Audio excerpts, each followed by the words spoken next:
Sunday lunch should be stress-free. And for me, the most important thing about having a selection of antipasti is to make sure that it's quick and easy. These are going to be marinated mushrooms. It's a very easy dish to do.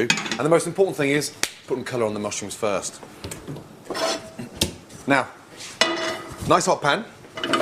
And this is the good old-fashioned butter mushroom, something that we've forgotten about because we got a little bit flash with things like ceps, girolles and chanterelles. Now, some olive oil in the pan, and we get some colour on there. You can do the dish 3 or 4 days in advance because the longer the mushrooms marinate, the deeper the flavour. Pan just about to start smoking, mushrooms in. The important thing now is to take the water out of the mushrooms. As soon as we've got the water out of the mushroom, they start to colour. If we sort of just cook them in a pan that's not very hot, then they boil. We want to saute, and there's a big difference. Salt, pepper.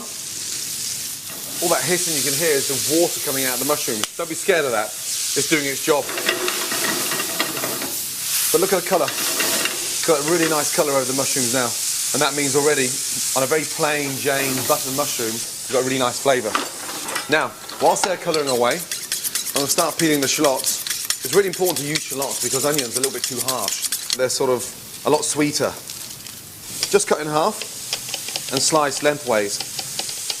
And the nice thing about adding the shallots to it now, it makes the dish really nice and sweet.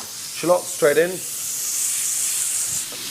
These mushrooms are delicious when they're hot, but they're absolutely fabulous when they're cold. And we're going to make a vinaigrette now. And so the mushrooms are going to steep in the vinaigrette. If you do that 3 or 4 days beforehand, honestly, on the day, they're mind-blowing. White wine vinegar, and we're going to put it in around the outside of the pan so as not to ball the mushroom. Look, right round the outside. Now, what happens then? By the time it goes into the centre, it's evaporated. We need the harshness of the vinegar to disappear, and we need that nice sort of sweet and sour to sort of taint the mushroom. Smells amazing. Now, look, it's got a really nice gloss.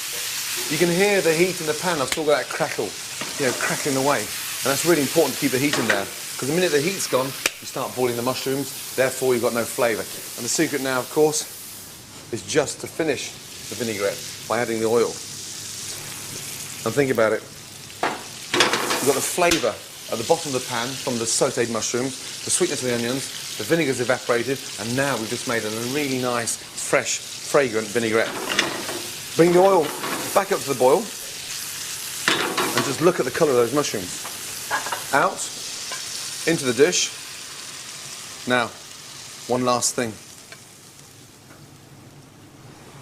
As those mushrooms are marinating and cooling down and steeping in that vinaigrette, I'm going to put in a really nice sort of fresh tarragon. But we don't chop it. All we do is just pick the tarragon into the mushrooms. This is a very delicate, dainty herb, and it starts to discolour when you're cooking it. The nice thing about the tarragon, it's got a really nice vinegary flavour, but a little bit of aniseed there as well. It's almost like the sort of star anise or a little flavour of fennel in there, and it just lifts the whole flavour of the mushroom.